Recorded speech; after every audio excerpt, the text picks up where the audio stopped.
Thank you, Dan. This is Searle, welcome to Waldron Architecture, and we are going to be part-time performance fund, which is a VSBA project.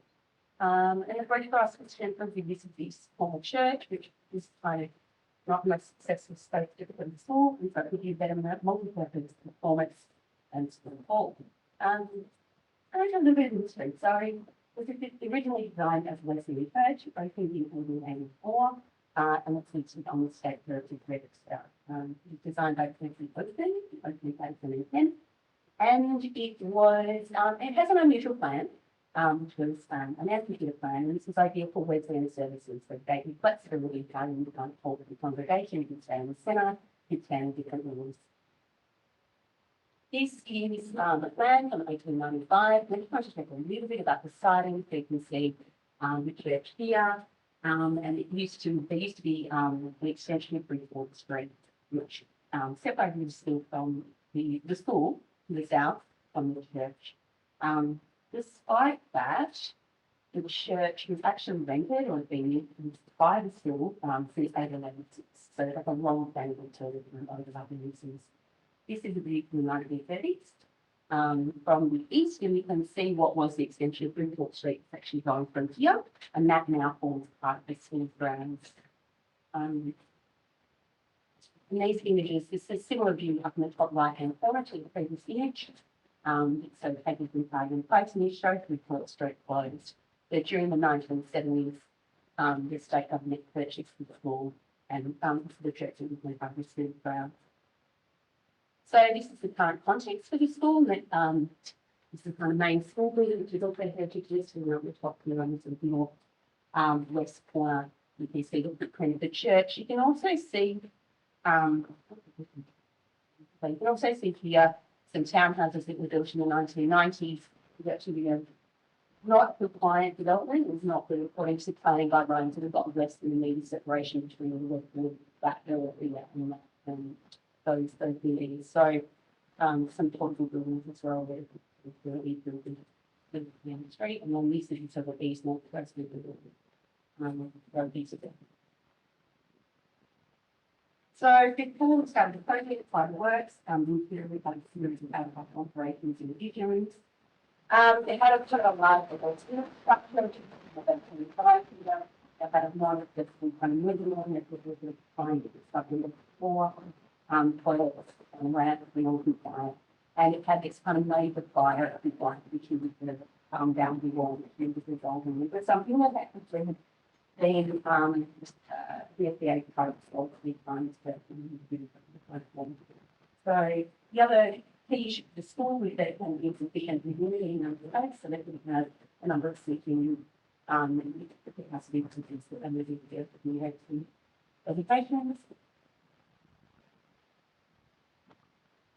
I think the interesting thing about the building for years, and it was had been important local landmark, and the works that we did focused on creating accessory additions that will return the kind of space to the interior, and also just not having an impact on the front facade, which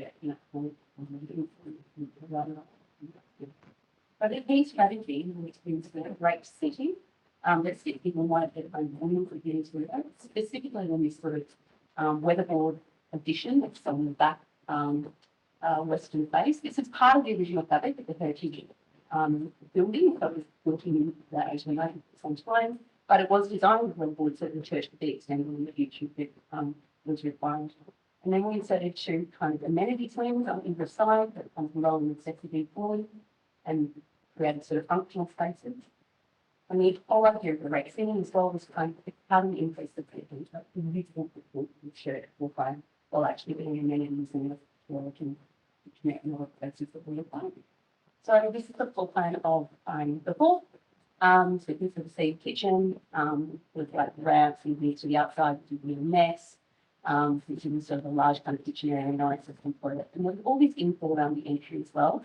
So interestingly, with the Wesleyan Church, the way we had actually entered to come in, you go to the side and go through, and there was a secondary door here, but largely that was screened. And so it did mean that when we were doing a service, you can stand here, you can stand here, you can stand here. But there are a lot of flexibility when we consider as well whether or not the orientation of the space needed to be informed. And kind of one of the things we really sort of thought through is actually the orientation and key orientation for how you might use the space in a performance mode. And we've got sort of accessible entries as part of these wings, in balconies and toilets to either side, used for recessive rooms, so you can stairs, small kitchenette, storage spaces underneath the residential seating. This is sort of flexible flat zone that can be used in this mode. You've got some seats, but also can be the floor area, and then flexible stage elements, so you can put this here or can put here. And that's the mezzanine floor plan above. So you can see that when you go to the higher level, the entire floor plan will be reviewed from the landing and receiving them. Moving back to the building itself, the new external amenities wings added to each side. They're assessing in scale, and they've got three doors which extend the school-wide navigation corridor, so that the front doors is already doing, and on the full doors are doing. And we've got new access ramps providing new access. The timber cladding is folded, and this relates to the geometry of both the kind of patination in brickwork, but also the abutments. They kind of fold in over time, so it's kind of geometry from underneath, it's funny photo. And the banding and diagonal bricks of lining in both the interior and exterior and formed by that facade. The angle roof lines have developed in sort of a complementary relationship with the original weatherboard building, which you can see behind you, and you can also see how close the neighbours are.